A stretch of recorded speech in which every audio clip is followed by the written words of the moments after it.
बिस्मिल्लाहिर्रहमानिर्रहीम। अस्सलाम वालेकुम डियर स्टूडेंट्स। हमारा ये जो लेक्चर है ये FSc second year physics chapter 12 electrostatics, ठीक है। और हमारा जो टॉपिक है आज वो है, हम डिस्कस करेंगे what is electrical energy, electrical potential difference and what is electrical potential या एब्सोल्यूट इलेक्ट्रिकल हम बात करेंगे, ठीक है।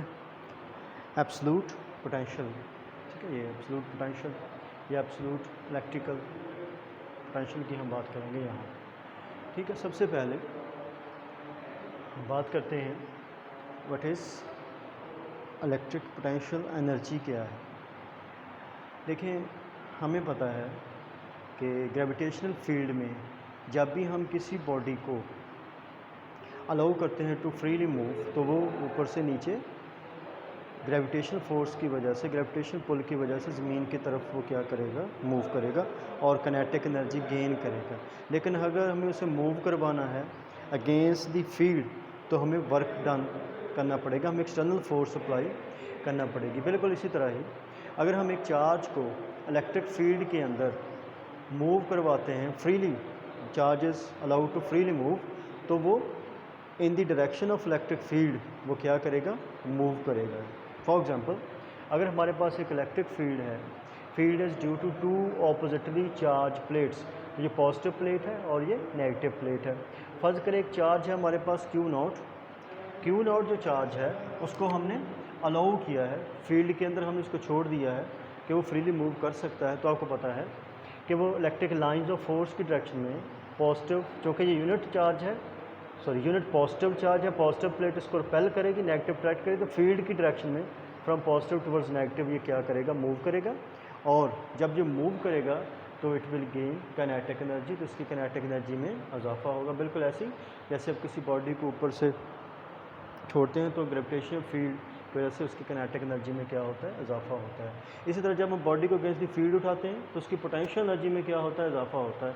अगर हम उसे ज़मीन से उठा के, जहाँ पे पोटेंशियल एनर्जी का ज़ीरो है, जितना हम ऊपर लेते आएंगे तो जितना हम उस पर वर्क डन करेंगे, जितना हम उस पर काम करेंगे, उतनी ही उसकी पोटेंशियल एनर्जी में क्या होता जाएगा, इजाफा होता जाएगा और वो पोटेंशियल एनर्जी क्या करती जाएगी, गेन करती जाएगी। इसी तरह अगर हमें चार्ज को मूव करवाना है अगेंस्ट दी फील्ड, अगर हमें इसे ऊपर की तरफ मूव करवाना है अगेंस्ट द फील्ड क्यों ना, तो चूँकि पॉजिटिव प्लेट इसको रिपेल करेगी तो हमें वर्क डन करना पड़ेगा। वर्क डन इसको from A plate towards B plate move करवाने के लिए, जब हम इस पर वर्क डन करेंगे, जितना इस पर वर्क होगा चार्ज पे, उतनी ही पोटेंशियल, इलेक्ट्रिकल पोटेंशियल एनर्जी इसमें क्या होती जाएगी, स्टोर होती जाएगी। यानी इलेक्ट्रिक पोटेंशियल एनर्जी में इस पर क्या आता जाएगा, चेंज आता जाएगा। इस तरह कि जब भी हम वर्क डन करते हैं किसी भी चार्ज पे, उसको उठाने के लिए, अगेंस्ट द फील्ड मूव करवाने के लिए, तो उसमें जो एनर्जी में इजाफा होगा, जो एनर्जी में इजाफा होगा वो कौन सी एनर्जी होगी, इलेक्ट्रिकल पोटेंशियल एनर्जी। सिमिलरली जब हम उसे यहाँ से छोड़ेंगे तो यहाँ पे इसके पास पोटेंशियल एनर्जी होगी, जब इसको छोड़ेंगे तो काइनेटिक एनर्जी में इजाफा होगा और पोटेंशियल एनर्जी क्या होनी शुरू हो जाएगी, कम होना शुरू हो जाएगी। तो फील्ड के अंदर अगेंस्ट द फील्ड जो मूव करवाते वक्त जितना हम काम करेंगे वो काम, वर्क अपीयर होता है एज एनर्जी। कौन सी एनर्जी, इलेक्ट्रिकल पोटेंशियल एनर्जी। वैसे यहाँ पे अगर इसके पास लेट से पोटेंशियल एनर्जी ज़ीरो है, ठीक है, तो जब हम यहाँ पे उठा के लेके जाएंगे, जितना हम काम करेंगे उतनी ही इसकी पोटेंशियल एनर्जी में क्या होता जाएगा, इजाफा होता जाएगा, ठीक है। ये बात तो हम इसे क्या कहेंगे, ये इसकी इलेक्ट्रिकल पोटेंशियल एनर्जी है। कंसीडर करते हैं unit positive charge Q not allowed to move freely in electric field. Electric field किसका है, टू ऑपोजिटली चार्ज प्लेट्स का है। और चार्ज क्या करेगा, जैसे मैंने पहले बताया, काइनेटिक एनर्जी गेन करेगा, ठीक है। अगर हमें उसे मूव करवाना है अगेंस्ट द फील्ड, तो work is to be done, हमें इस पर क्या करना पड़ेगा, वर्क करना पड़ेगा। वी हैव टू, जब वर्क करेंगे, वर्क कैसे करेंगे, ज़ाहिर है हमें इस पर एक एक्सटर्नल फोर्स अप्लाई करनी पड़ेगी। आपको पता है इलेक्ट्रिक फील्ड जो है क्यू चार्ज पे कितनी फोर्स अप्लाई करेगा। अगर चार्ज क्यू नॉट है तो जो आपको पता है ई होता है एफ ओवर क्यू नॉट, ठीक है, और ई किसके बराबर होगा, एफ किसके बराबर होगा, क्यू नॉट ई। तो इतनी फोर्स हमें इस पर अप्लाई करनी पड़ेगी। क्यों? क्योंकि इस पर फोर्स जो नीचे की तरफ फील्ड कितनी फोर्स इस पर लगाएगा, क्यू नॉट ई के बराबर एफ होगा, क्यू नॉट ई के बराबर फोर्स इस तरफ लगाएगा। हमें F is equal to Q naught E, वो एक्सटर्नल फोर्स होगी कितनी, F is external force F is equal to Q naught E हमें लगानी पड़ेगी अगेंस्ट दी इलेक्ट्रिक फील्ड की ऑपोजिट डायरेक्शन में। क्यों इतनी लगानी पड़ेगी? क्योंकि नीचे की तरफ कितनी फोर्स लग रही है इन द डायरेक्शन ऑफ फील्ड, वो क्यू नॉट ई है, तो हमें भी ऊपर की तरफ उतनी ही फोर्स लगानी पड़ेगी ताकि यूनिफॉर्म वेलोसिटी से चार्ज मूव करे और इलेक्ट्रोस्टैटिक इक्विलिब्रियम जो है वो मेंटेन रहे। अब इलेक्ट्रोस्टैटिक इक्विलिब्रियम क्या होता है कि जब भी कोई चार्ज मूव करता है इलेक्ट्रिक फील्ड के अंदर, अगर वो यूनिफॉर्म वेलोसिटी से मूव करता है किसी भी इलेक्ट्रिक फील्ड के अंदर, इसका मतलब वो इलेक्ट्रोस्टैटिक इक्विलिब्रियम में है। और इलेक्ट्रोस्टैटिक इक्विलिब्रियम कब होता है? जब external force equals electric force, यानी जो इलेक्ट्रिक फील्ड की वजह से जो फोर्स है वो जब एक्सटर्नल फोर्स के बराबर होगी और चार्ज यूनिफॉर्म वेलोसिटी से मूव करेगा तो हम कहेंगे charge is in electrostatic equilibrium. तो ज़ाहिर है जब हम उसको मूव करेंगे, लेट से फ़र्ज़ कर लें हमें उसे ए पॉइंट से यहाँ से बी पॉइंट तक मूव किया है और हमें कितना काम किया है, W A B. W A B is work done for moving it from A point towards B.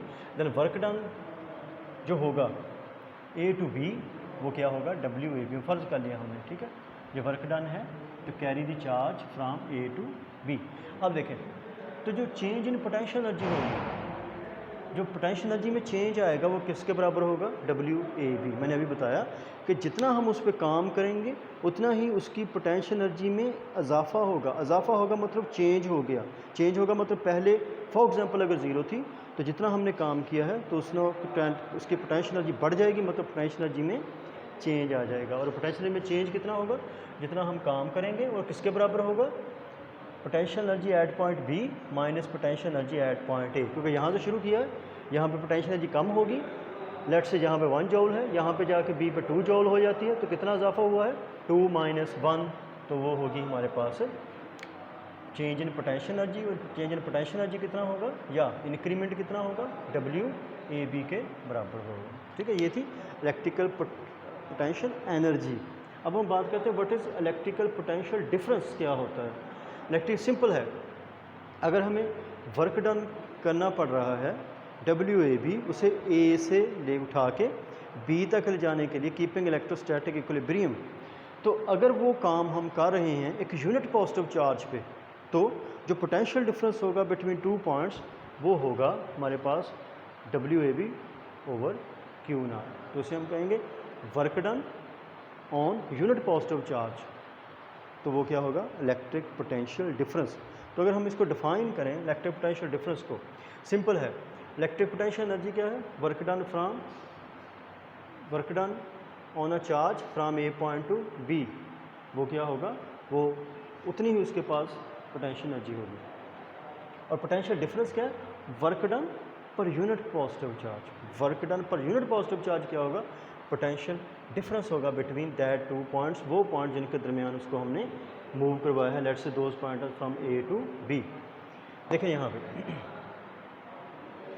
फ़र्ज़ कर लें अगर हमने से ए से बी मूव करवाया तो इलेक्ट्रिक पोटेंशियल डिफरेंस क्या होगा, potential difference between 2 points is the work done on unit positive charge, कि जितना यूनिट पॉजिटिव चार्ज पे हमने काम किया है, काम किस लिए किया है, ठीक है, positive charge from 1 point to another, इन काम क्यों किया है unit charge, in carrying it, for carrying it, इसे कैरी करने के लिए, फॉर कैरिंग इट फ्रॉम, इसे उठा के ले जाने के लिए, कैरी करने फ्रॉम 1 पॉइंट टू अदर, एक पॉइंट से दूसरे पॉइंट तक ले जाने के लिए जितना काम किया है, ठीक है, वर्क डन पर unit positive charge keeping electrostatic equilibrium. तो डेल्टा वी क्या होगा, जो पोटेंशियल डिफरेंस क्या होगा, फॉर एग्जांपल हमने चार्ज क्यू नॉट को, यूनिट पॉजिटिव चार्ज को उठा के ए से बी तक लेके गए हैं, तो डब्ल्यू ए बी वो चेंज इन पोटेंशियल एनर्जी होगी, लेकिन W A B over Q not जो होगा वो क्या होगा,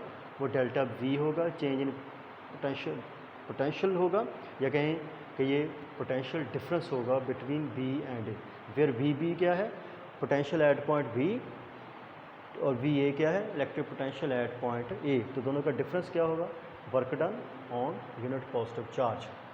ठीक है, अब देखिए दोनों का रिलेशन, पोटेंशियल एनर्जी का, इलेक्ट्रिक पोटेंशियल एनर्जी का पोटेंशियल डिफरेंस का रिलेशन क्या है, इसी की वजह से देखें। अब डेल्टा यू जो है फ्रॉम वन, डेल्टा यू किसके बराबर है, डब्ल्यू ए बी के। तो डब्ल्यू ए बी की जगह पुट कर दे डेल्टा यू, तो हमारे पास चेंज इन पोटेंशियल क्या हो जाएगा, सॉरी या पोटेंशियल डिफरेंस क्या होगा, delta U over Q not. तो हम कह सकते हैं एक दूसरी डेफिनेशन कि change in potential energy of electric charge या यूनिट पॉजिटिव चार्ज की चेंज इन पोटेंशियल एनर्जी किसकी, पर यूनिट पॉजिटिव चार्ज। तो क्या कहेंगे, चेंज इन या difference in potential energy per unit positive charge या unit charge, change in potential energy per unit charge, वो क्या है, पोटेंशियल डिफरेंस। अब इसका यूनिट क्या होगा, यूनिट इसका वोल्ट है, इसको वोल्ट में मेजर करते हैं पोटेंशियल डिफरेंस को।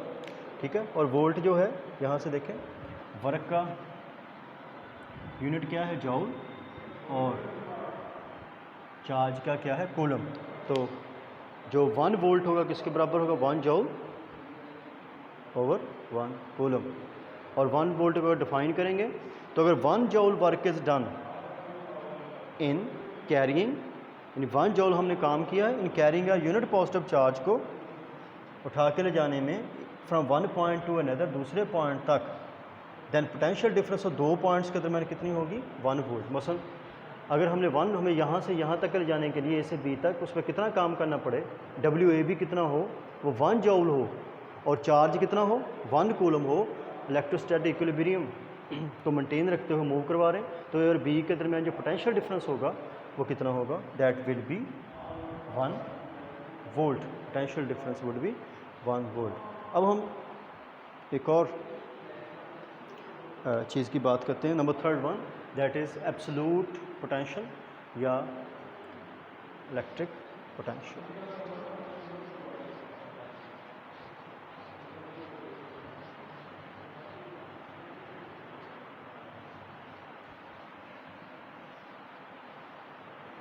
इलेक्ट्रिक पोटेंशियल या एब्सोल्यूट पोटेंशियल।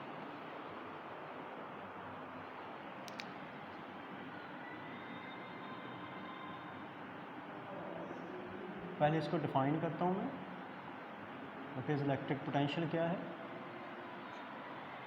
देखें सिंपल है, इलेक्ट्रिक पोटेंशियल क्या है, इट इज़ वर्क डन। देखिए पोटेंशियल डिफरेंस हमने कहा कि वो फील्ड के अंदर 2 पॉइंट्स के दरमियान ए से बी तक मूव करवाने के, लेकिन अगर ए पॉइंट जो है वो इन्फिनिटी पे हो, आउटसाइड द फील्ड हो, यहाँ पे फील्ड क्या 0 है, यानी आउटसाइड द फील्ड हम कंसिडर करते हैं वो चार्ज से कितने डिस्टेंस पे है, फील्ड से बाहर इन्फिनिट डिस्टेंस पे है। तो अगर इन्फिनिटी से उसे मूव करवाना है किसी भी पॉइंट तक, लेट्स से बी पॉइंट तक, अगर ए कहाँ पे है, फील्ड से बाहर इन्फिनिटी पे है, तो ए से बी तक लाने के लिए जितना काम करना पड़ेगा, इन्फिनिटी से बी तक लाने के लिए जितना काम करना पड़ेगा, ठीक है, पर यूनिट पॉजिटिव चार्ज पे, किस चार्ज पे, यूनिट पॉजिटिव चार्ज पे जितना काम करना पड़ेगा, तो वो क्या होगा, वो होगा इलेक्ट्रिक पोटेंशियल उस पॉइंट पे, इलेक्ट्रिक फील्ड के अंदर बी पॉइंट पे क्या होगा, इलेक्ट्रिक पोटेंशियल या एब्सोल्यूट पोटेंशियल हम उसे कहेंगे। Work done in bringing a positive charge, electric potential क्या है, वर्क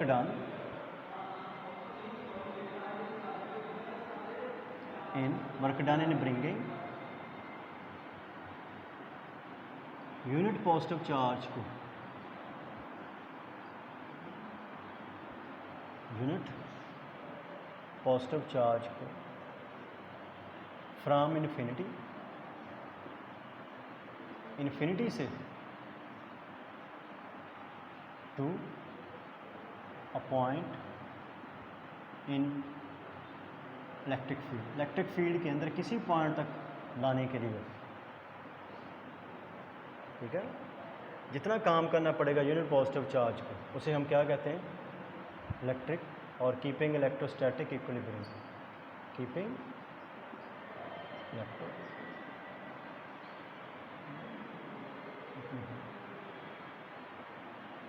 ठीक है। तो हम क्या कहेंगे, work done in bringing unit positive charge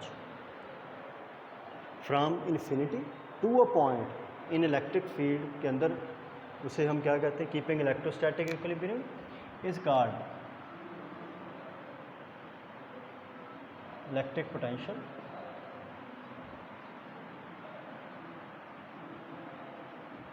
at that point. Field के अंदर उस पॉइंट पे वो क्या कहलाएगा, इलेक्ट्रिक पोटेंशियल। फ़र्ज़ कर लें हमारे पास एक पॉजिटिव चार्ज का फील्ड है, एक पॉजिटिव चार्ज है, लेट्स से दिस चार्ज इज क्यू, पता है इसका फील्ड इस तरह होगा पॉजिटिव चार्ज का, रेडियली आउटवर्ड, ठीक है। और यहाँ पे लेट्स से एक पॉइंट बी है, ये एक पॉइंट क्या है बी, यहाँ पे एक पॉइंट ए है ए, और पॉइंट कहाँ पे कितने डिस्टेंस पे है चार्ज से, लेट्स से इन्फिनिट डिस्टेंस पे है। तो अगर हमने उसको चार्ज को मूव करवाना है फ्राम ए टू बी, हम उठा के लेके आते हैं फ्राम ए टू बी, और हमें वर्क डन कितना करना पड़ेगा, let's say A to B कितने पे, यूनिट पॉजिटिव चार्ज पे। तो ये क्या होगा, ए और बी के दरमियान पोटेंशियल डिफरेंस होगा, सिंपल, वो क्या होगा, पोटेंशियल डिफरेंस। लेकिन अगर ए पॉइंट जो है सिंपल वो इन्फिनिटी पे है, आउटसाइड द फील्ड है, तो क्या हो जाएगा, from work done from infinity to B point over Q not is equal to, अब ये क्या होगा, ये होगा वी बी। वी बी मतलब अब ये होगा potential at point B, infinity से उठा के उस पॉइंट तक लाने के लिए जितना काम करना पड़ेगा यूनिट पॉजिटिव चार्ज पे, वो क्या होगा, electric potential at that point. तो सिंपल बात है कि अगर ए और बी के दरमियान है तो हम कहते हैं potential difference between A and B, और अगर ए पॉइंट जो है वो इन्फिनिटी पे है तो वो सिंपल, वो क्या कहलाएगा, electric potential. In fact electric potential भी पोटेंशियल डिफरेंस ही है between two points A and B, but one point is, वो क्या है, at infinite distance from the charge या एट इन्फिनिटी।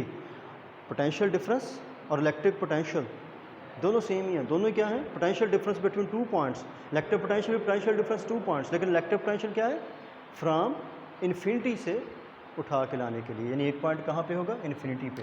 तो देखें जो वी ए पोटेंशियल डिफरेंस क्या है, V B minus V A, ये क्या है, A B over Q not, ये पोटेंशियल डिफरेंस है, ठीक है, बिटवीन ए एंड बी। लेकिन अगर ए पॉइंट जो है, लेट्स से ए कहाँ पे है, इन्फिनिट डिस्टेंस पे है, तो वहाँ पे आपको पता है वी, क्योंकि वहाँ पे तो फील्ड ही नहीं है, अगर एक पॉइंट इन्फिनिटी पे है ए पॉइंट तो वहाँ पे फील्ड नहीं है, तो वहाँ पे पोटेंशियल जो होगा वी ए वो क्या होगा, ज़ीरो होगा, क्योंकि वो फील्ड से बाहर है, वहाँ पे इलेक्ट्रिक फील्ड ही नहीं है। तो V B minus zero is equal to, और ए कहाँ पे है, इन्फिनिटी पे, बी ओवर क्यू नॉट। तो V B is equal to potential at point B